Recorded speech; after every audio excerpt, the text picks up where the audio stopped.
तो hello everyone, my name है हिमांशु सिंह पटवाल। आज बेसिकली हम सेकंड लेक्चर करने जा रहे हैं इंट्रोडक्शन का ही, राइट। बेसिकली उसकी कंटिन्यूएशन में ही रहेगा जो हमने डेफिनेशन करी थी, right. So let me share my screen with you once.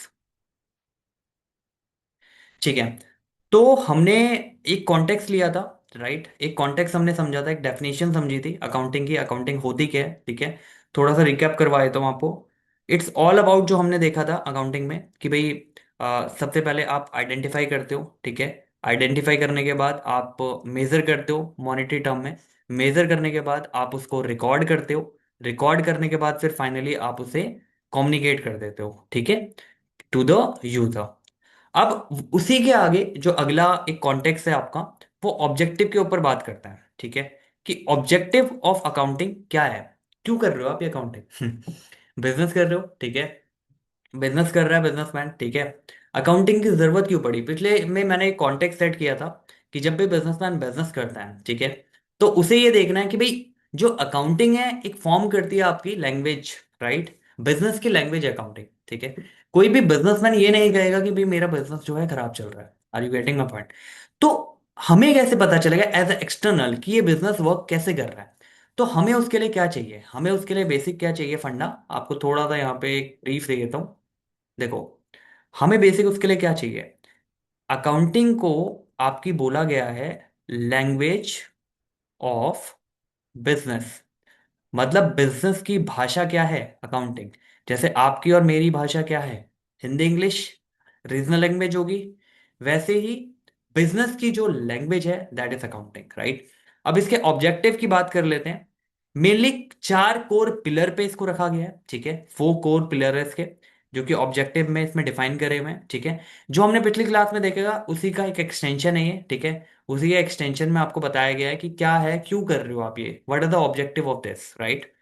तो देखो, फोर में मैंने यहाँ पे एक डायग्राम के थ्रू आपको समझाने की कोशिश करी है। तो सबसे पहले आपका काम क्या होता है अकाउंटिंग में? सबसे पहला काम मेरा ये है कि मेरे को मेंटेन करने हैं रिकॉर्ड्स, ठीक है। मेरे को क्या मेंटेन करना है? मेरे को मेंटेन करना है रिकॉर्ड्स, ठीक है जी। मेरे को सबसे पहले अकाउंट में मेंटेन करनी है रिकॉर्ड्स, ठीक है। मैंने रिकॉर्ड मेंटेन किस चीज के करूं? मैं सारे कर लूं क्या? जब मैं बिजनेस कर रहा हूं तो काफी सारे इवेंट हो रहे हैं, मैंने आपको बताया था, उसके अंदर काफी सारी ट्रांजेक्शन होती है। मेरे लिए काम की ट्रांजेक्शन क्या है? जो फाइनेंशियल इन नेचर है, राइट। इकोनॉमिक इन नेचर है, राइट। जो इकोनॉमिक इन नेचर है वो मेरे लिए काम की है, ठीक है। जो फाइनेंशियल इन नेचर नहीं है वो मेरे लिए काम की नहीं है। तो जब मैं रिकॉर्डिंग की बात यहां पे कर रहा हूं कि भाई रिकॉर्ड कर लो, मेंटेन करो एक रिकॉर्ड, किस चीज का रिकॉर्ड करोगे? सेल जो आप निकाल सकते हो अमाउंट में, परचेज जो आप निकाल सकते हो अमाउंट में, राइट। इस तरीके की चीजें जो आप अमाउंट में निकाल सको, राइट। तो उसका एक सिस्टमेटिक रिकॉर्ड रखना है जितने भी फाइनेंशियल इवेंट है। ओनली फाइनेंशियल इवेंट, ध्यान रहे। इवेंट काफी सारे होंगे, मैंने आपको पहले भी बताया था लास्ट में। इवेंट काफी सारे हो रहे होंगे, लेकिन हमें जो कंसीडर करना है, हमें जो मेंटेन करना है, वो कौन से करने हैं? Only financial in nature, right. ये बात ध्यान रहे आपको।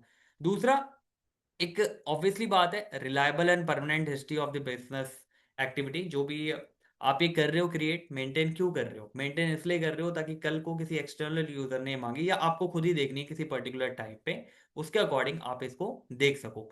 तो सबसे पहला पर्पस अकाउंटिंग करने का क्या है कि रिकॉर्ड मेंटेन करने, एक जगह पे रिकॉर्ड मिल जाता है, ठीक है। दूसरा, calculation of profit and loss. मैं बिजनेस ऑनर, ठीक है। भाई मैं बिजनेस ऑनर हूं, मैंने इतना पूरा बिजनेस बना रखा है, सारी चीजें बना रखी है, सारी चीजें रन हो रही है अपनी अपनी चीजों पे। तो मुझे ये भी तो जानना है भैया, इतना पैसा लगाने के बाद बिजनेस कैसा परफॉर्म कर रहा है, whether it is in profit और it is in loss, right. और अगर ऐसा है तो उसके रीजन क्या है फाइंड आउट करने। तो एज अ ऑनर मेरे लिए सबसे इंपॉर्टेंट बात क्या होगी? मेरे लिए सबसे इंपॉर्टेंट बात ये जाननी होगी कि मेरा बिजनेस परफॉर्म कैसा कर रहा है, वो प्रॉफिट दे रहा है या वो लॉस दे रहा है। तो सबसे पहले कैलकुलेट करोगे आप क्या, प्रॉफिट एंड लॉस को। कैसे प्रॉफिट एंड लॉस? जो भी रिवेन्यू एक्सपेंस, अभी हम ये बेसिक में पढ़ेंगे रिवेन्यू एक्सपेंस, ठीक है। तो रिवेन्यू एक्सपेंस का जो भी गैप है, ऑब्वियसली रिवेन्यू मेरा ज्यादा होना चाहिए प्रॉफिट के लिए। तो ऑब्वियसली आप प्रिपेयर करोगे, profit and loss periodic account बनता है आपका। जैसे वहां पे जब हमने बात करी थी, हमने कहा था आप वहां पे जनरल बना रहे हो, जनरल से लेजर बना रहे हो, लेजर से ट्रायल बना रहे हो, ट्रायल से फाइनल अकाउंट बना रहे हो। ये जो फाइनल अकाउंट है इसका पार्ट होता है आपका trading PNL, trading and PNL और आपकी बैलेंस शीट। तो ये जो ट्रेडिंग पीएनएल आपका बन रहा है ना, यहां से आपको नेट प्रॉफिट या फिर नेट लॉस, क्या परफॉर्मेंस बिजनेस दे रहा है, वो यहां से पता लगता है, ठीक है जी। को समझ आ रही है बात क्या हो रही है? तो बिजनेस के रिजल्ट आपको डिटरमाइन करने हैं, तो पहला ऑब्जेक्टिव सिंपल मेंटेन करने हैं भैया, रिकॉर्ड चाहिए। कल को अगर मेरे को रिकॉर्ड कुछ देखना पड़ गया, किस रिकॉर्ड में क्या लिखा हुआ है, क्या चीज लिखी हुई है, क्या मेंशन है, अगर मेरे को वो देखना है तो वो मैं यहाँ के थ्रू देख सकता हूँ इजीली। कैलकुलेट करना प्रॉफिट एंड लॉस, जब मैं पूरे फाइनेंशियल अकाउंट बना रहा हूँ, तो प्रॉफिट एंड लॉस जब अकाउंट बनाऊंगा तो वहां से नेट प्रॉफिट या नेट लॉस मेरा मिल जाएगा। अब एक बात कहते हैं depiction of financial position, third में देखो। डिपिक्शन ऑफ फाइनेंशियल पोजीशन मतलब देखो, फाइनेंशियल पोजीशन हमें पता चलती है at the end of the business. वो फाइनेंशियल ईयर जो आपका नॉर्मली अप्रैल टू मार्च चलता है, तो 31st का जो भी आपका फाइनेंशियल पोजीशनिंग है वो बैलेंस शीट में आपको पता चलेगी, ठीक है। ये जो बैलेंस शीट मैंने बताई आपको यहाँ पे बन रही है, आपकी एक बैलेंस शीट, लास्ट कंपोनेंट होता है फाइनल अकाउंट का बैलेंस शीट, राइट। इससे पूरा चिट्ठा, जो पूरी financial position at the end, मतलब जो भी डेट होती है पर्टिकुलर 31st मार्च होती है, तो उसमें आपको पूरा चिट्ठा पता चल जाएगा कि कैसा पूरे पीरियड में परफॉर्मेंस दी, कितनी एसेट्स बनाई, कितनी लाइबिलिटी क्रिएट करी, वो सारा ब्यौरा आपको इस फाइनेंशियल पोजीशनिंग में मिल जाता है। मतलब जो बैलेंस शीट आपकी बनेगी उसमें पूरा दिख जाएगा कि भैया मेरे पास अभी इतनी एसेट्स अवेलेबल है, मेरे पास अभी इतनी लाइबिलिटी है, इतनी कैपिटल है, राइट। पूरा एक ब्यौरा आपको उसमें मिल जाएगा, पूरा डेप्थ का ब्यौरा मिल जाएगा। तो डिपेक्शन ऑफ फाइनेंशियल पोजीशन भी मेरे को उससे निकालनी होती है। तो उस पर्टिकुलर पीरियड की मुझे निकालनी है, कितना मैं ओथ करता हूँ, कितना ओथ है मेरे लिए, राइट। यानी कितना मुझे देना है और कितना मुझे लेना है, ये सारी बातें उसमें मेंशन हो जाती है। एंड एट द एंड, जैसे हमने वहां पे डेफिनेशन में भी डिस्कस करा, प्रोवाइड करना information to the user. Information to the user, दो तरह के यूजर मैंने बताया था आपको, इंटरनल और एक्सटर्नल। इंटरनल में आपके एम्प्लॉयज हो गए, मैनेजर हो गए, सारा जो इंटरनल मैनेजमेंट है वो आ गया। एक्सटर्नल में आपकी गवर्नमेंट हो गई, राइट। आपके जो क्रेडिटर है वो हो गया, आपके इन्वेस्टर, प्रोस्पेक्टिव इन्वेस्टर, वो सारे लोग हो गए, उनको प्रमोट करने। मेजरली जो फाइनेंशियल का मेन फोकस एक्सटर्नल की तरफ ज्यादा होता है रेदर देन इंटरनल, ठीक है। चाहे वो ऑडिटर हो, चाहे वो गवर्नमेंट है, चाहे वो लेंडर है, वट एवर इट इज, ठीक है। तो इसका यही बताया हुआ है, compute the accounting reports and all. देखो ये चार बातें जो बोली है, कोई नई बात नहीं बोली, जो हमने पिछली बार पढ़ी थी। इसने सिंपल सी बात यहाँ पे ये रखी है कि भैया मेंटेन कर लो रिकॉर्ड, ठीक है। अगर रिकॉर्ड मेंटेन कर लोगे, ये जो मैंने प्रोसेस बताया था, journal, ledger, trial, financial account, जो profit and loss, balance sheet, तो प्रॉफिट एंड लॉस तो अपने आप पता लग जाएगा, ठीक है जी। अगर आप मेंटेन कर रहे हो तो प्रॉफिट एंड लॉस आपको अपने आप पता लग जाएगा, जो कैलकुलेट कर रहे हो आप। फाइनेंशियल पोजीशन पता लग जाएगी जब बैलेंस शीट बनेगी एट द एंड, जो भी आपका फाइनेंशियल खत्म हो रहा है, यानी 31st मार्च जो भी खत्म हो रहा है, तो उसमें आपको फाइनेंशियल पोजीशन के बारे में पता लग जाएगा कि भाई फाइनेंशियल पोजीशन कैसी है। और जो इन्फॉर्मेशन आपको यूजर को देनी है, वो इन्फॉर्मेशन आपके हैंड में अवेलेबल हो जाएगी। Whatever information you want to give to the investor, वो इन्फॉर्मेशन ऑलरेडी आपके पास अवेलेबल हो जाएगी। ये चार कोर ऑब्जेक्टिव है अकाउंटिंग के, ठीक है। To maintain record, to calculate the profit and loss which will be automatically calculated if you prepare the financials, right। Financial position आपको पता चल गई एट द एंड, जो भी फाइनेंशियल पोजीशन है आपकी, और यूजर को जो इन्फॉर्मेशन आप दे रहे हो, ये कोर चार ऑब्जेक्टिव है। इससे रिलेटेड कुछ यहाँ पे मैंने चीजें मेंशन करी है, थोड़ा सा देख लेते हैं उसे भी, ठीक है। देखो वही बात बोल रहा है। पहला, इसको थोड़ा और इधर करो। देखो, पहला कॉन्सेप्ट क्या कहता है, कहता है जी मुझे ये बताओ कि प्राइमरी ऑब्जेक्टिव क्या है, क्यों बना रहे हो आप ये financial account. Primary objective of income statement, income statement यानी प्रॉफिट एंड लॉस अकाउंट क्यों बना रहे हो आप। भाई ऑब्वियस सी बात है, मुझे प्रॉफिट या लॉस क्या परफॉर्म कर रही है वो पता चले। अब देखो यहाँ पे ऑप्शन क्या दिया है, कहता है जी to list the company employ, to ascertain the net profit and net loss, to ascertain the net profit net loss, determine the market value of the building, and to record the this daily attendance. तो obviously मैं profit and loss या income statement क्यों बना रहा हूँ, मैं इसलिए बना रहा हूँ ताकि मुझे प्रॉफिट एंड लॉस के बारे में पता चले, ठीक है जी। प्राइमरी ऑब्जेक्टिव क्या है पीएनएल का, कि मुझे प्रॉफिट एंड लॉस के बारे में पता चले। दूसरी बात बोलता है, which accounting objective is achieved through preparation of balance sheet. जैसे मैंने बताया था आपको कि बैलेंस शीट में हमें मुझे क्या पता चलता है, एट द एंड, जो भी फाइनेंशियल ईयर एंड हो रहा है, ठीक है, मान लो 31st मार्च है, तो वहां पे मेरे को ये पता चलेगा कि मेरी बैलेंस शीट के भीतर मेरी एसेट्स कितनी है, ठीक है, और मेरी लाइबिलिटी कितनी है। तो मेरे को एक फाइनेंशियल पोजीशन का पता लग रहा है यहाँ पे, ठीक है जी, कि एट द एंड मेरी फाइनेंशियल पोजीशनिंग क्या है। तो वो मेरे को पता लगता है ऑब्जेक्टिव, तो यही पूछ रहा है accounting objective to achieve preparation, why you preparing this balance sheet. तो देखो इसमें क्या दिया हुआ है, calculate the cash sale, no, ascertain the financial position, assets, liability, capital. तो हमें क्या करनी है भैया, एसेटेन करनी है फाइनेंशियल पोजीशन, इसलिए हम बैलेंस शीट को बना रहे हैं। आपको समझ आ रही है बात क्या हो रही है।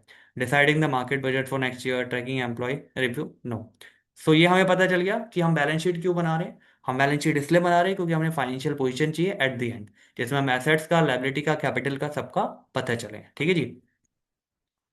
चौथी बात क्या कह रहा है, तीसरी बात क्या कह रहा है, वाई सिस्टमैटिक रिकॉर्डिंग। कहता है सिस्टमैटिक रिकॉर्डिंग जो आप कह रहे हो कंसिडर्ड एज अ की objective of accounting. Systematic recording इसका मतलब ये है कि जैसे मैंने आपको बताया था, जो भी आप रिकॉर्डिंग करोगे आइडेंटिफाई मेजर करने के बाद वो क्रोनोलॉजिकल ऑर्डर में होनी चाहिए। मतलब जो पहले है वो पहले होनी चाहिए। अगर जर्नल हो रही है, फिर लेजर हो रही है, फिर ट्रायल हो रहा है, फिर आपके फाइनल अकाउंट बन रहे हैं, PNL, balance sheet, trading panel and balance sheet, right. तो उसमें क्या होता है, ये वही कहता है कि क्यों कर रहे हो आप ये सिस्टमैटिक, आप कुछ भी उठा के कभी भी कर दो, राइट। तो why you are doing that, why you are considering as a key objective by doing this systematic thing, जब आप रिकॉर्डिंग की बात कर रहे हो। तो वही कहता है कि to ensure all transaction and record in chronological order and avoid omission. Chronological order में क्यों रख रहे हो आप, इसलिए रख रहे हो कि आपको कोई गलती ना हो जाए, राइट। ऐसा ना हो कि आपने जो थर्ड पार्ट है ट्रायल में पहले डाल दिया, ट्रायल में बैलेंस वो डाला है जो अभी आपके पास अवेलेबल था, लेकिन एक्चुअल में वो बैलेंस करेक्ट ही नहीं है, क्योंकि अभी उससे रिलेटेड जर्नल पास होनी थी, फिर लेजर पास होनी थी, लेजर में उसका बैलेंस बढ़ना या घटना था, देन जाके वो ट्रायल में होना था। तो हमें ये इंश्योर करना है, we need to ensure whatever transaction we are recording is in chronological order. क्यों? क्योंकि ओमिशन से बचना है। ठीक है जी। बाकी इन्होंने अदर ऑप्शन दिए, to make the office look organise to the visitor, to replace the need of physical receipt, और to hide the financial error to the government. No. So what why we want to do, to ensure the transaction are covered in chronological order, right? अगले पे आओ।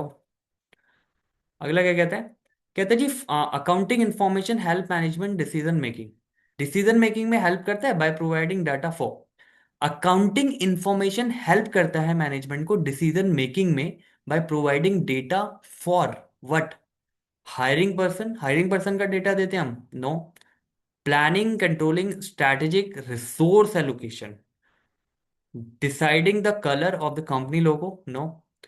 Choosing the location of annual annual party. देखो, इसका कहने का मतलब है accounting information help करता है मैनेजमेंट को डिसीजन मेकिंग में।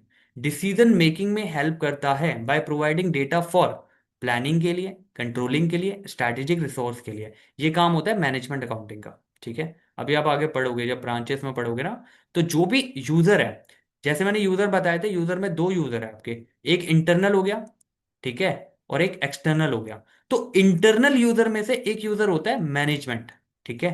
जो मैनेजमेंट में आपके जैसे सीईओ आ गए, ठीक है, जो भी मैनेजर पोजीशन पे पर्सन है, जो अपनी जितने भी बजट है, जितनी भी पॉलिसीज है ऑर्गेनाइजेशन के भीतर इंप्लीमेंट करवाते हैं या बनाते हैं, उनके पास ये डेटा होना चाहिए, ताकि वो उसी के हिसाब से प्लानिंग कर सके, उसी के हिसाब से कंट्रोलिंग कर सके, स्ट्रैटेजिक रिसोर्स जो ऑलरेडी अवेलेबल है उसको उसके अकॉर्डिंग एलोकेट कर सके। Getting my point. अगला क्या कहते हैं, following which of the following is a legal objective to maintain a proper account. Legal objective क्या है? क्यों मेंटेन कर रहे हो आप ये अकाउंट, राइट? क्यों मेंटेन कर रहे हो, पहले मुझे ये बताओ। लीगल ऑब्जेक्टिव है कोई अकाउंट मेंटेन करने का, या बस उसलिए मेंटेन कर रहे हो? क्यों देनी है एक्सटर्नल यूजर को इन्फॉर्मेशन, आपने क्यों देनी है गवर्नमेंट को इन्फॉर्मेशन? क्योंकि जब आप बिजनेस कर रहे हो एक फील्ड में, तो यहां पहले पढ़ो क्या लिखा हुआ है, to win the industry award, no. To comply with taxation law, legal पूछा है इसने, लीगल ऑब्जेक्टिव क्या है?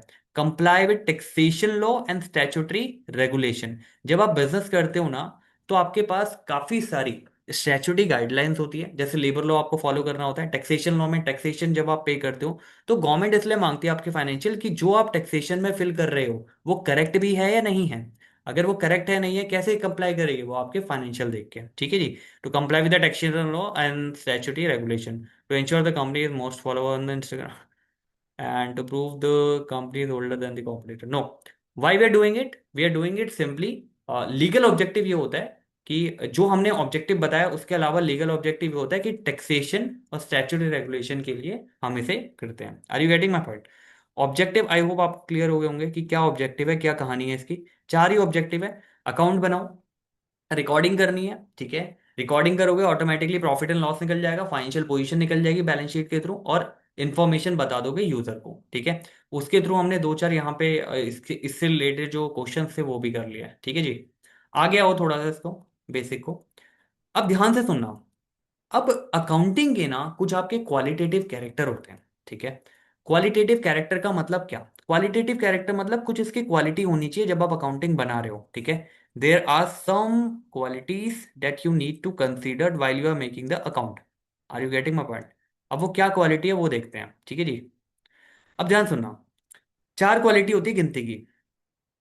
सबसे पहला कहता है जी, आपका रिलायबिलिटी होनी चाहिए। दूसरा रेलिवेंस होनी चाहिए। तीसरा अंडरस्टैंडेबिलिटी होनी चाहिए। चौथा कह रहे हैं कंपैरेबिलिटी होनी चाहिए। इसको थोड़ा सा नीचे करो। कंपैरेबिलिटी होनी चाहिए, ठीक है जी।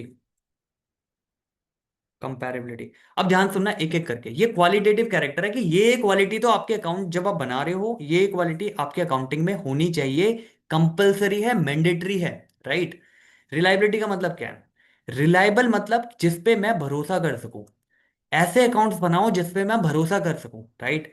यानी जो वेरीफाइड हो, जो न्यूट्रल हो, बायस ना हो, यानी बायसनेस नहीं होनी चाहिए इसमें। वेरीफाइड होने चाहिए। फेथफुल मतलब जिसपे मैं भरोसा कर सकूं। रिलायबल का मतलब क्या है? रिलायबल का मतलब क्या है भैया, इसमें कोई एरर नहीं होनी चाहिए। आपको समझ आ रही है बात क्या हो रही है? इसमें कोई एरर नहीं होनी चाहिए। कहीं पता चला आप ये दे रहे हो मेरे को एरर के साथ, तो मेरे को एरर नहीं चाहिए इसमें। Are you getting my point? There is no need of any error, there is no need of any biasness. So it should be neutral, it should be verified, it should be faithful, right? जिस पे भरोसा करा जा सके वो account आपके होने चाहिए, डेट इज रिलायबल, ठीक है। रिलायबिलिटी का कैसे पता लगेगा? भाई रिलायबिलिटी का एक आपको बता दो कॉन्टेक्स्ट। जब बिजनेस कर रहे होते हो ना, जब भी आप अकाउंटिंग बनाते हो, एक स्टैट्यूटरी कंप्लायंस होता है आपका, एक ऑडिट करवाना पड़ता है, ठीक है। चार्टर्ड अकाउंटेंट से एक ऑडिट होता है आपका, स्टैट्यूटरी ऑडिट होता है, वो कंपलसरी होता है आफ्टर गोइंग का लिमिट। जनरली अगर आप टैक्सेशन फाइल कर रहे हो तो हर ऑर्गेनाइजेशन वो ऑडिट का साइन ले लेती है, ठीक है। वो जरूरी होती है। अगर वो वेरीफाइड हो गया, वो वेरीफाइड होने के बाद आपका जो है वैलिड होता है, क्योंकि वहां पे एक इंडिपेंडेंट पर्सन है, एक ऑडिटर को हमने हायर करा, उसने अकाउंट चेक किए, ठीक है। उसने अकाउंट चेक करने के बाद अपने साइन करके दे दिए। Are you getting my point? तो वहां पे एक जब गवर्नमेंट भी देखती है ना कि सिग्नेचर है, ठीक है, प्रोफेशनल ने सिग्नेचर ऑलरेडी कर रखे हैं, तो उसे पता है कि ये वेरीफाइड डेटा है, ठीक है। हालांकि कई बार वेरीफाई होने के बाद भी गलतियां निकल जाती है, but still there is a first nuance पे जब वो देखती है, ठीक है। पहला जब वो स्टेटमेंट को देखेगी तो उसे पता चलता है ये वेरीफाइड है, ठीक है, ये न्यूट्रल है, ये फेथफुल है, इस पर भरोसा किया जा सकता है, ये बायस फ्री है, ये एरर फ्री है, राइट। तो it should B reliable, first thing. Relevance होनी चाहिए। रेलिवेंस का मतलब क्या है? देखो, रेलिवेंस का मतलब जब आप अकाउंटिंग कर रहे हो तो सबसे पहले प्रिडिक्टिव वैल्यू होनी चाहिए। प्रिडिक्टिव वैल्यू मतलब जैसा नाम से पता चल रहा है कि भाई फ्यूचर की जो भी वैल्यूज है, फ्यूचर की वैल्यूज का मतलब क्या? जैसे मान लो आज आपकी सेल एक्स अमाउंट है, ठीक है। मैं इससे अनुमान लगा सकता हूँ जो भी डेटा देख के कि आने वाले क्वार्टर में या आने वाले ईयर में मेरी अमाउंट इतने एक्स हो जाएगी, 2x हो जाएगी या 3x हो जाएगी, वट एवर इट इज। तो एक फ्यूचर वैल्यू मुझे देता है ये, ठीक है जी। फ्यूचर वैल्यू का मतलब क्या होता है? मुझे एक प्रिडिक्शन में इजी हो जाता है कि भाई आगे फ्यूचर में किस तरीके की वैल्यू मुझे मिलने वाली है, तो रेलिवेंस इसकी तब होनी चाहिए। दूसरा, फीडबैक वैल्यू होनी चाहिए। मान लो फीडबैक वैल्यू का मतलब ये है, पास्ट आपने जो भी इसमें अकाउंटिंग करी थी या रिकॉर्ड बनाए थे, पास्ट में कुछ फीडबैक मिले आपको, ठीक है, बिजनेस से रिलेटेड, कि भाई ये चीजें आपको चेंज करनी है, ये चीजें आप फॉलो करो। अगर आपने वो फीडबैक मेंशन करे हैं, मतलब फीडबैक वैल्यू मतलब उसको कंसीडर्ड करके आपने ये बनाया है, उसको कंसीडर्ड करके आपको आपको दिखा है जो फीडबैक दिया गया था वो यहाँ पे मेंशन किया गया, वो अकाउंट में मुझे शो हो रहा है। बिकॉज बिजनेस की जो लैंग्वेज है वो क्या है? वो बोल के तो नहीं बताएगा हाँ जी कर लिया, वर्बली बोल के तो नहीं बताएगा, उसे अकाउंट में दिखाना पड़ेगा उसका इम्पैक्ट कि हाँ जी हमने ये किया है, जो फीडबैक आए थे उसके अकॉर्डिंग ये चेंज किया, उसकी वजह से हमारी सेल बढ़ी है, घटी है, what ever it is. For example आप किसी प्रोडक्ट में डील करते हो, ठीक है। कस्टमर का कोई रिव्यू आया, ठीक है, कोई फीडबैक आपको मिला कि भाई ये चेंज कर दो इस प्रोडक्ट में तो ये ज़्यादा चलेगा, या ये चेंज कर दो क्योंकि ये कम चल रहा है इस वजह से। आपने वो फीडबैक पे वर्क किया, अब उसका रिजल्ट इम्पैक्ट दिख रहा है या नहीं दिख रहा, वो आपको यहाँ पे पता चलेगा रेलिवेंस के थ्रू, राइट। टाइमलीनेस। भाई टाइमलीनेस का मतलब ये है, अगर मेरे को इन्फॉर्मेशन आज चाहिए, ऑन टाइम होना चाहिए। अगर मान लो मुझे आज देखना है कि आज की डेट है, मान लो जो आप मई में मेरे को, मई 2026 में मेरे को देखनी है कि सेल कितनी थी, सेल कितनी हो गई आज की डेट तक, तो आपको आपके पास डेटा होना चाहिए, टाइमलीनेस होना चाहिए। आप 2-3 दिन बाद मेरे को अगर वो डेटा दे रहे हो तो उसकी कोई वैल्यू नहीं है, क्योंकि मुझे आज चाहिए, मुझे आज के हिसाब से स्ट्रैटेजी बनानी है, ठीक है जी।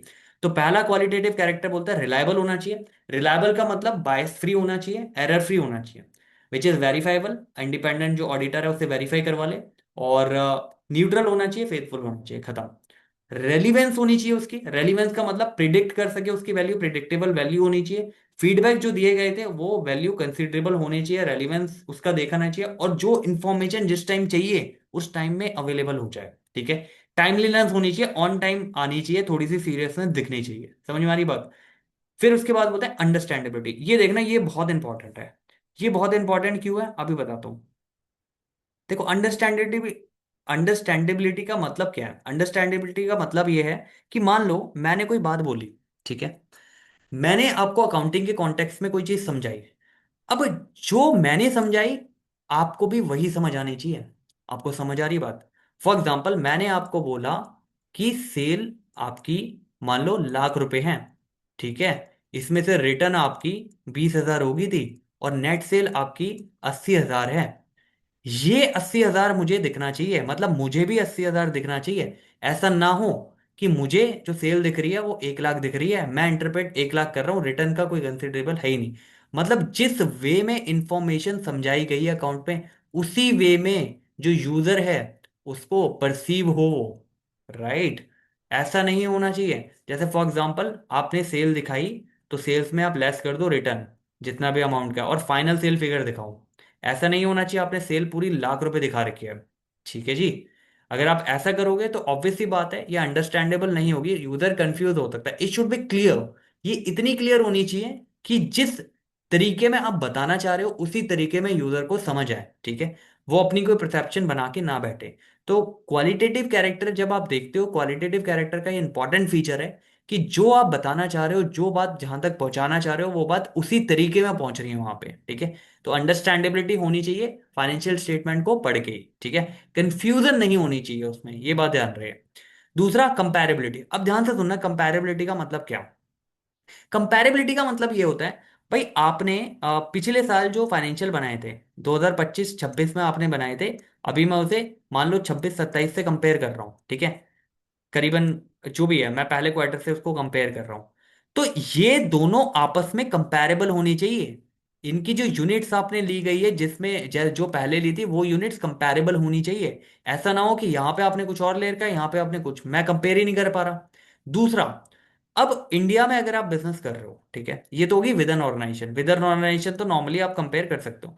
अगर इंडिया में मैं बिजनेस कर रहा हूँ, कोई मान लो मेरा कॉम्पिटिटर है, ठीक है, कोई कॉम्पिटिटर है, जैसे रिलैक्सो है, रिलैक्सो एक कंपनी है, ठीक है, और एक कंपनी कोई भी और ले लो प्यूमा, दोनों शूज बना रही है, ठीक है।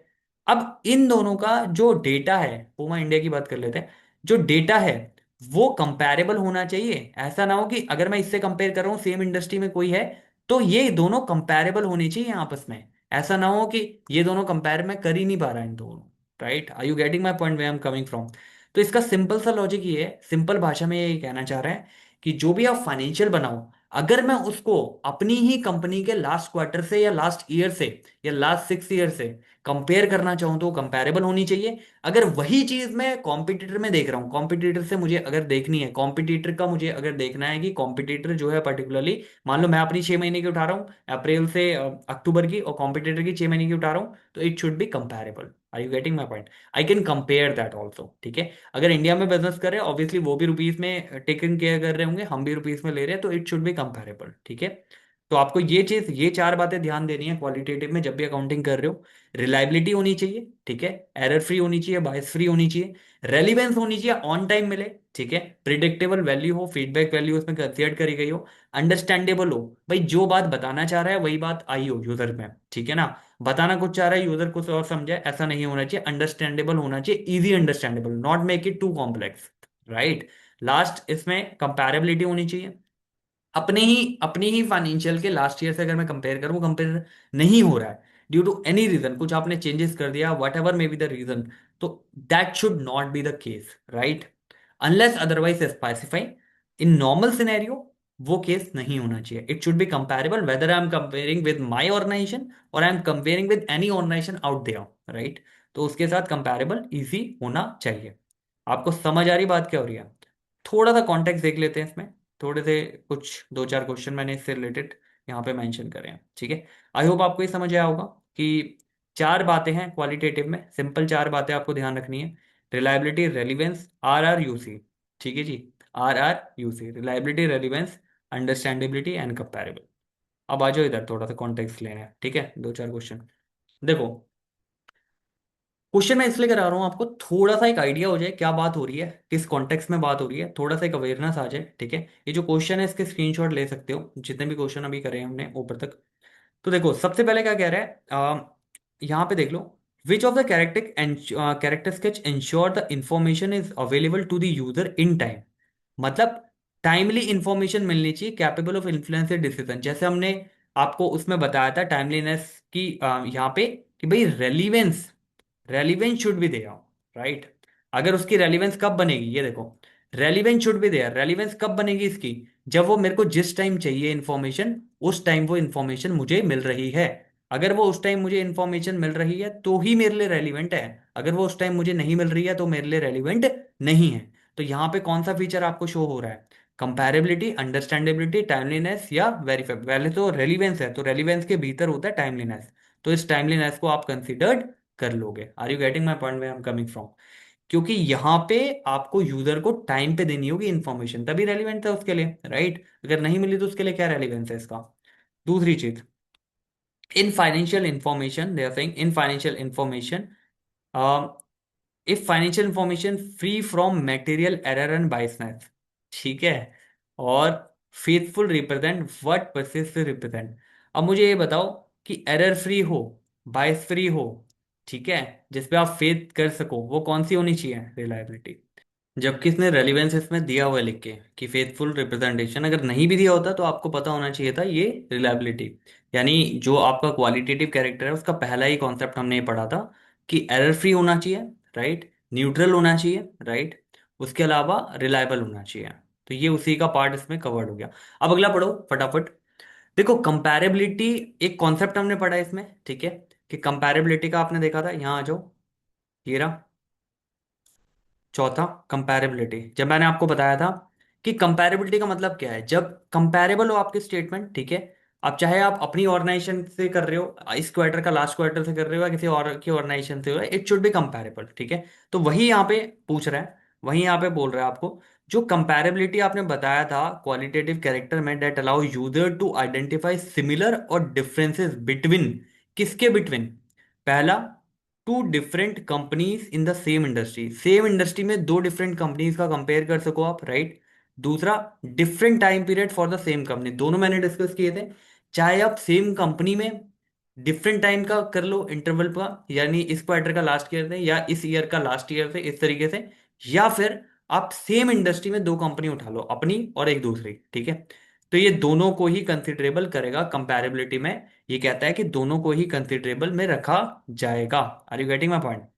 अब इसमें अगला पॉइंट है कि when the information is presented clearly and concisely so that user with reasonable knowledge of business, जिसको रीजनेबल नॉलेज है बिजनेस की, can interpret it meet the criteria of. मतलब जो, जब इंफॉर्मेशन आपने क्वालिटेटिव कैरेक्टर में कंप्लीट दी है, क्लियर दी है, तो ऐसा यूजर जिसको बिजनेस के बारे में नॉलेज है, राइट, रिजनेबल नॉलेज है जितनी होनी चाहिए फाइनेंशियल स्टेटमेंट पढ़ने के लिए, तो वो जब इंटरप्रेट करेगा, अगर वो इंटरप्रेट कर पा रहा है तो ये कौन सा क्राइटेरिया मेट कर रहा है अपना। हमने थर्ड पॉइंट पढ़ा था अंडरस्टैंडेबिलिटी का, इफ यू रिमेंबर। मैंने बोला था आप ऐसा बनाओ जो अंडरस्टैंडेबल हो पर्सन को, जब वो पढ़ रहे हो जो बात कही जा रही है। मैंने सेल्स का एग्जांपल दिया था इसमें, सेल्स और सेल्स रिटर्न का, इफ यू रिमेंबर। तो जो बात कही जा रही है वही बात इंटरप्रेट हो पर्सन को, ठीक है। ऐसा ना हो कि you are saying something and he is interpreting something else, that is not should be the case, right. अब इसमें लास्ट पॉइंट आपका आता है, information is consider relevant if it has what. पहला, रेलिवेंट तभी होगी इंफॉर्मेशन जब उसमें कंफर्मेटरी वैल्यू है, कंफर्मेटरी वैल्यू मतलब help to confirm the past prediction, जो भी पास्ट की प्रिडिक्शन थी उसको आप प्रिडिक्ट कर सकते हो, पहला ये।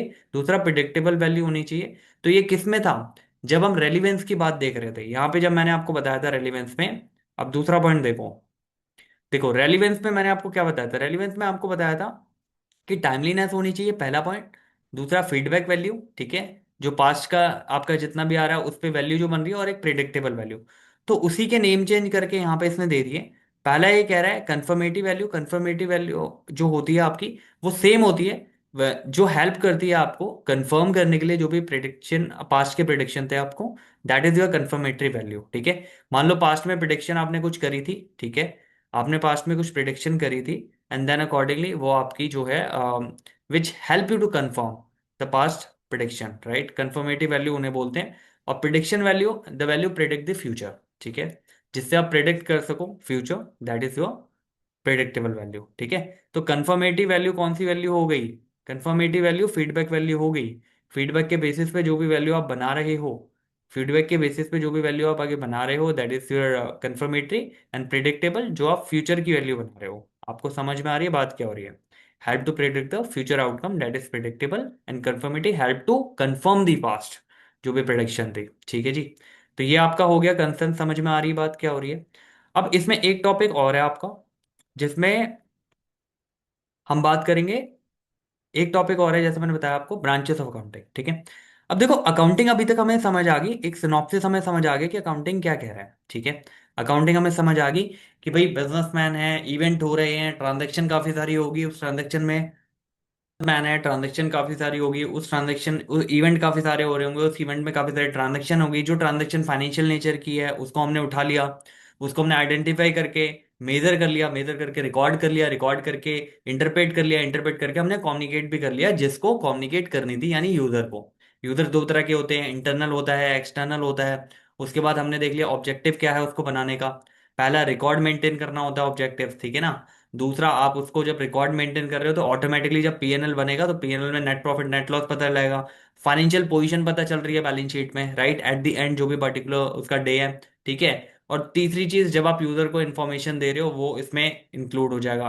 क्वालिटेटिव कैरेक्टर आप देख रहे हो कि भाई क्या क्या होनी चाहिए, जैसे मैंने बताया आपका, रेलिवेंट रेलिवेंस होनी चाहिए उसमें, ठीक है, अंडरस्टैंडेबिलिटी होनी चाहिए, कंपैरेबिलिटी होनी चाहिए। ठीक है, तो ये सारी चीजें अभी तक हमने चर्चा करी है। अब लास्ट हमारा पॉइंट बचता है ब्रांचेस का। ठीक है, कि भाई ब्रांचेस, इसमें अकाउंटिंग में क्या क्या ब्रांचेस आपकी हो रही है। ठीक है, तो इसमें आपकी समझ आ गई आपको जितनी भी अभी तक बातें करी है, रिलायबिलिटी, रेलिवेंस एंड ऑल। अब देखो ध्यान से सुनना। देखो ब्रांचेस में ना मेनली आपके तीन ब्रांचेस होते हैं, ठीक है, अकाउंटिंग के। तो पहला ब्रांचेस जो हम पढ़ते आ रहे हैं, और आपको 11th 12th में ये जो जो ये ब्रांच है आपको 11th 12th में पूरा पढ़ना है, that is the financial accounting. Financial accounting का मतलब क्या? आइडेंटिफाई करो, ठीक है, और मेजर करो, मेजर करके आप उसे रिकॉर्ड करो, रिकॉर्ड करके कम्युनिकेट करो। कम्युनिकेट किसको करना है? यूजर्स को। यूजर कौन से होते हैं? इंटरनल यूजर होंगे और एक्सटर्नल यूजर होंगे। ये पूरा काम जो करता है ये फाइनेंशियल अकाउंटिंग है। इसका मेन क्रक्स आपको समझ आ रहा है क्या हो रहा है? जितनी भी आप चीजें कर रहे हो ये किसके लिए कर रहे हो? यूजर्स के लिए। अब चाहे वो इंटरनल हो चाहे वो एक्सटर्नल हो, राइट। मेनली एक्सटर्नल यूजर के लिए ये सारी चीजें बनाई जाती है, राइट, ताकि in future you should have some benefit out of it, right, whether it is in terms of lender, in terms of government, जब टैक्सेशन का पॉइंट है या कुछ भी है, आपको एक्सटर्नल को दिखाना होता है, because this is the only language of business that can predict. ठीक है, दो और आपकी अकाउंटिंग की टर्म्स है, right, which is more important. These both are main concerning with the internal part. ठीक है, ये इंटरनल पार्ट से ज्यादा के इंटरनल है, rather than, जैसे फाइनेंशियल का क्या पार्ट है, फाइनेंशियल एक्सटर्नल से ज्यादा है, रिपोर्ट बना के दिखानी। लेकिन ये दोनों पार्ट जो कॉस्टिंग है और मैनेजमेंट है, ये दोनों आपका इंटरनल पार्ट होता है। तो कॉस्टिंग क्या करता है, जैसे मान लो आप कोई मैन्युफैक्चरर हो, ठीक है, आप मैन्युफैक्चरर हो, जैसे हमने शूज का एग्जांपल लिया था पहले, तो शूज आप बना रहे हो, तो शूज को बनाने में कितनी कॉस्ट आ रही है आपकी, जो कॉस्टिंग आ रही है। अब इस कॉस्टिंग में ना काफी सारे कंपोनेंट होते हैं, आपका मटेरियल लग रहा होगा, आपकी लेबर लग रही होगी, आपके ओवरहेड्स लग रहे होंगे, आपका इलेक्ट्रिसिटी हो गया, मशीन आर रेट, काफी सारी चीजें क्लब्ड होती है, राइट, तब जाके एक कॉस्टिंग निकलती है। उसके बाद इस कॉस्टिंग में जब आप मार्जिन ऐड करते हो, जो भी आप प्रॉफिट कमाना चाह रहे हो, उसके बाद आपका प्राइस निकलता है। तो costing is very important part of any business. कोई भी बिजनेस में कर रहा है, कॉस्टिंग के बिना पॉसिबल नहीं है, ठीक है ना। तो cost accounting is the most important field in terms of internal, right. ये इंटरनल काम करती है, आप हर एक प्रोडक्ट की कॉस्टिंग बाहर यूजर को नहीं बताते। Are you getting my point, way I am coming from? ये इंटरनल चीज है। ऐसे ही मैनेजमेंट का काम क्या होता है, जो भी इंफॉर्मेशन फाइनली आती है, ठीक है, जो भी इंफॉर्मेशन, चाहे वो फाइनेंस के थ्रू आ रही है, चाहे वो कॉस्टिंग के थ्रू आ रही है, कहीं से भी इंफॉर्मेशन आ रही है, इसके बेस पे आगे के डिसीजन लेना, इसके बेस पे आगे की डिसीजन, आगे की स्ट्रैटेजी बनाना, ये मैनेजमेंट का काम होता है, मैनेजमेंट अकाउंटिंग का। ये क्या करता है भाई, जो भी इसका मेन पर्पस क्या होता है, जो भी मेरे पास रिसोर्स अवेलेबल है उसका बेस्ट यूटिलाइजेशन मैं कैसे करूं, ठीक है, how I can utilize best with the available resources. अब उसके लिए इसको इन्फॉर्मेशन चाहिए कि फाइनेंस कैसा कर रहा है, कॉस्टिंग कितनी आ रही है, सारी चीजें जो भी रिसोर्स है पूरे इकट्ठे करके देन मैनेजमेंट के साथ डिस्कशन के बाद ये एक पूरा प्लान बनाता है। ठीक है, ये टॉप लेवल हो गए। ठीक है, कॉस्टिंग पार्ट हो गया आपका, ये दोनों ही इंटरनल पार्ट को क्लेम करते हैं। ठीक है जी, ये दोनों इंटरनल पार्ट है। एंड फाइनेंशियल जो अकाउंटिंग है is more of the external part. ठीक है जी, ये डिफरेंस है इन तीनों में। So financial is more concerned with the recording, everything, and for the user, costing is more concerned with the costing part, right? How you can see the how you can minimize the cost, right? How you can calculate a cost of a particular product. Management is more concerned with gather all the knowledge, whether it is received from the financial and the costing. जहां से भी information मिल रही है वो gather करो, gather करके उसके basis पे एक डिसीजन बनाओ, जिससे इन्फॉर्म डिसीजन होता है, जिससे उनका जो रिसोर्स का यूटिलाइजेशन है वो अच्छा हो, राइट? जितने भी रिसोर्स वो यूज कर रहे हैं that should be good enough to I mean run the organization followed, right? तो एक प्लान स्ट्रेटेजी उसके अकॉर्डिंग है। दो दिन क्वेश्चन देख लो इसमें फटाफट। ठीक है, तो देखो सबसे पहला कहता है कि भाई which branch of accounting specially design to provide the information to the external user. Obviously without any external हो इंटरनल हो किसी को भी देनी हो इन्फॉर्मेशन तो फाइनेंशियल अकाउंटिंग हमारा आंख बंद करके टिक लगा दो। ठीक है, a manager want to know the exact cost of a product. Obviously cost अगर देखनी है उसे, मान लो स्मार्ट वॉच बना रहा है, कॉस्टिंग चाहिए तो कॉस्ट अकाउंटेंट से बेटर कोई नहीं कर सकता, तो कॉस्ट अकाउंटिंग इसमें काम आती है। ठीक है जी। अब तीसरा बोल रहा है management accounting is primarily concern with what, preparing annual budget, annual balance sheet of for public, preparing tax liability, preparing internal information for planning, controlling and decision making। ठीक है, तो management is more concern with what, जो भी information उन्होंने gather करी है, gather करने के बाद प्रोवाइड करना internal information for planning, controlling and आपका डिसीजन मेकिंग। ये टॉप लेवल का काम हो गया। ठीक है, टॉप लेवल। अब मैं एक बार क्लब कर रहा हूँ सारा जो भी अभी तक हुआ है आपका। ठीक है, तो ध्यान से सुनना इसको। अगर स्क्रीनशॉट लेना है आपने तो आप ले सकते हो। ठीक है, whatever we have discuss till now. ठीक है, मैं इसको समाप्त कर देता हूँ, उसके बाद मैं इसको हटा रहा हूँ। ठीक है, अब ये थोड़ा सा ये भी देखा था आपने रिकॉर्ड वगैरह। देखो इसको हटा देते हैं अब हम। अब मैं थोड़ा सा आपको इसके ऊपर, देखो अब ध्यान से सुनना। अभी तक जो भी इंट्रोडक्शन आपने करा है, इंट्रोडक्शन का मतलब क्या? इंट्रोडक्शन का मतलब पहले मैंने ये सीखा कि भाई अगर मैं बिजनेस कर रहा हूं, as a businessman I am doing a business, right? तो उसके लिए मुझे क्या चाहिए? बिजनेस में कर रहा हूं, बिजनेस में मेरी अकाउंटिंग हो रही है, पर्टिकुलर सेल्स हो रही है, परचेज हो रही है, वट एवर इट इज, तो मुझे अकाउंटिंग करने की जरूरत वहां से उठी। ठीक है, अब अकाउंटिंग जब मैं कर रहा हूं तो बिजनेस के भीतर काफी सारे इवेंट होते हैं। अब ऐसा तो है नहीं मैं सारे इवेंट रिकॉर्ड कर लूंगा, उस इवेंट में नंबर ऑफ ट्रांजेक्शन होती है, तो मेरे को खाली वो ट्रांजेक्शन चूज करनी है जिसका मॉनेटरी यानी फाइनेंशियल से कोई लेना देना हो, यानी पैसों से कुछ लेना देना हो। ठीक है, या तो एग्जैक्ट वैल्यू मिले या एस्टिमेट मिले। ठीक है, उससे कुछ लेना देना हो उसको मैंने आइडेंटिफाई कर लिया, उसको फिर मैंने मेजर कर लिया अमाउंट में। ठीक है, उसके बाद मेजर करने के बाद मैंने रिकॉर्ड कर दिया। जब आप रिकॉर्डिंग करते हो तो रिकॉर्डिंग में कर क्या रहे हो? रिकॉर्डिंग में आप सबसे पहला काम कर रहे हो कि आपने लेजर बनाया, आइडेंटिफाई करने के बाद आपने जनरल बनाई, जनरल से पोस्टिंग करी लेजर में, लेजर से पोस्टिंग करी ट्रायल में, ट्रायल से पोस्टिंग कहाँ कर रहे हो? फाइनल अकाउंट बना रहे हो, जिसमें आप ट्रेडिंग पीएनएल बना रहे हो, बैलेंस शीट बना रहे हो, खत्म। अब जब ये स्टेटमेंट बन गई इसको आप कहाँ देते हो, कम्युनिकेट किसे करते हो? यूजर्स को। यूजर दो तरह के हो गए, एक इंटरनल हो गया, एक्सटर्नल हो गया। मेनली फाइनेंशियल मोर कंसर्न होता है किसके लिए? एक्सटर्नल यूजर के लिए। Got it? अब आ जाओ इस पे, क्वालिटेटिव कैरेक्टर की बात करी थी हमने। देखो क्वालिटेटिव से पहले इनके कुछ ऑब्जेक्टिव्स थे। ऑब्जेक्टिव्स में सिंपल होता है, पहला अकाउंटिंग का होता है बुक्स मेंटेन करना। ठीक है, अगर आप बुक्स मेंटेन कर रहे हो अच्छे से, दूसरा ऑब्जेक्टिव अपने आप पूरा हो जाता है जो कि नेट प्रॉफिट नेट लॉस निकालना, जब आप पीएनएल बनाते हो वो अपने आप निकल जाता है। तीसरा फाइनेंशियल पोजीशन आपको पता लग रही है, जब बैलेंस शीट बनाओगे एट द एंड ऑफ जो भी आपका मार्च आएगा, 31 मार्च जो भी एंड पे डेट आएगा, तो फाइनेंशियल पोजीशन आपको पता लगेगी भाई कितनी एसेट्स है हमारे पास, कितनी लाइबिलिटी है, कितनी कैपिटल है, वट एवर इट इज, एक ओवरऑल फाइनेंशियल चिट्ठा आपको मिल जाएगा। ठीक है, उसके बाद आप कम्युनिकेट करते हो, ये भी ऑब्जेक्टिव का पार्ट हो गया जिसमें इंटरनल एक्सटर्नल यूजर, तो डेफिनेशन में से ही आपके सारे ऑब्जेक्टिव निकल गए। ठीक है जी। क्वालिटेटिव कैरेक्टर में मैंने क्या बताया? रिलायबिलिटी होनी चाहिए। ठीक है, रिलायबिलिटी मतलब एरर फ्री होना चाहिए आपका कॉन्सेप्ट, राइट? कोई बायसनेस नहीं होनी चाहिए, रेलिवेंट होनी चाहिए, ऑन टाइम इंफॉर्मेशन होनी चाहिए, जो भी फीडबैक दिया है ताकि हम प्रिडिक्ट भी कर सके आगे फ्यूचर का, और जो भी फीडबैक दिया है वो इनकॉर्पोरेट हो रखे हो उसमें। ठीक है, अंडरस्टैंडेबिलिटी होनी चाहिए, जो भी डेटा दे रहे हो वो कॉम्प्लेक्स नहीं होना चाहिए, इजी होना चाहिए। ठीक है, और उसके बाद कंपैरेबल होना चाहिए। ठीक है, बाकी हमने ब्रांचेस के बारे में देखा, तीन ब्रांचेस होती है mainly, financial accounting, cost accounting and management accounting. Financial accounting जो हम पढ़ रहे हैं 11th में 12th में दोनों में हम फाइनेंशियल अकाउंटिंग पढ़ेंगे, is more concern about the report बनाओ, यूजर को दिखाओ। यूजर जो है एक्सटर्नल मेनली ये टेक केयर करते हैं, ठीक है। इंटरनल एक्सटर्नल बोथ करते हैं, बट एक्सटर्नल के लिए ज्यादा कंसर्निंग रहते हैं, राइट। दूसरा, कॉस्टिंग की बात करें, कोई प्रोडक्ट आप बना रहे हो, किसी प्रोडक्ट में आप डील कर रहे हो, राइट, उस प्रोडक्ट की जो कॉस्टिंग है, उस प्रोडक्ट में कितना material, labour, overhead, machine hours, जो भी पूरी कॉस्टिंग का जो चिट्ठा है वो कॉस्टिंग पार्ट टेक केयर करेगा, ताकि आप प्राइस फिक्स कर सको आफ्टर एडिंग द प्रॉफिट।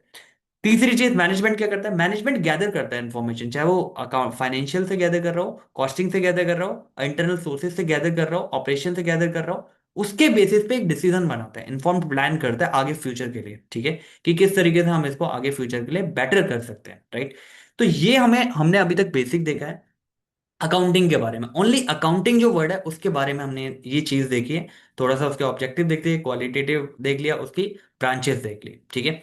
तो ये एक ओवरव्यू है। अब नेक्स्ट में हम बेसिक कॉन्सेप्ट देखेंगे, नेक्स्ट इसका सेशन होगा आपका, उसमें बेसिक कॉन्सेप्ट मतलब बेसिक टर्म जो यूज होती है अकाउंटिंग में, उसके बारे में हम चर्चा करेंगे कि क्या क्या बेसिक टर्म है, क्या क्या बेसिक टर्म आपको पता होनी चाहिए। Are you getting my point? तो आई होप ये क्लियर हुआ होगा आपको, राइट। सारी चीजें स्मूथली करना है, बिल्कुल आराम आराम से एक एक पॉइंट एक एक डिस्कस करके पॉइंट करना है, ठीक है।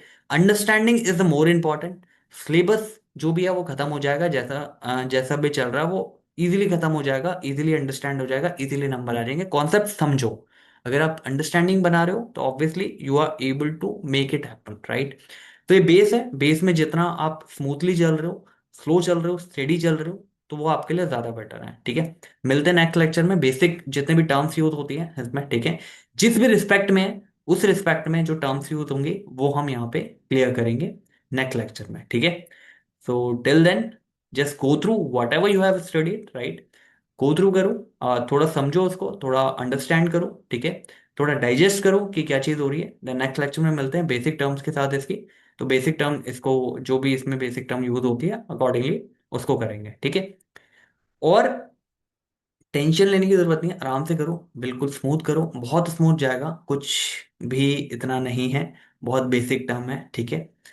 तो मेक श्योर आप आराम से करो। और ऑब्वियसली अगर आपके कोई फ्रेंड्स हैं आपके नोन में, जो भी आपके स्कूल में जो भी आपके नोन में फ्रेंड है, उनके साथ शेयर करो, उन्हें भी पता चले ऐसी वीडियो आई है, वो भी देखे। और कोई फीडबैक हो आपका, आप शेयर करो, कमेंट में शेयर करो अपना फीडबैक। एंड कोई कंसर्न है, कोई डाउट है, तो मैंने आईडी भी मेंशन करी हुई है, hspatwal mentorship@gmail, उसमें मेंशन करो। कोई टॉपिक चाहिए स्पेसिफिकली उसमें मेंशन करो, I try to give the video of that particular also, ठीक है। So thank you so much for watching the video and just be cool and be happy, right? Thank you.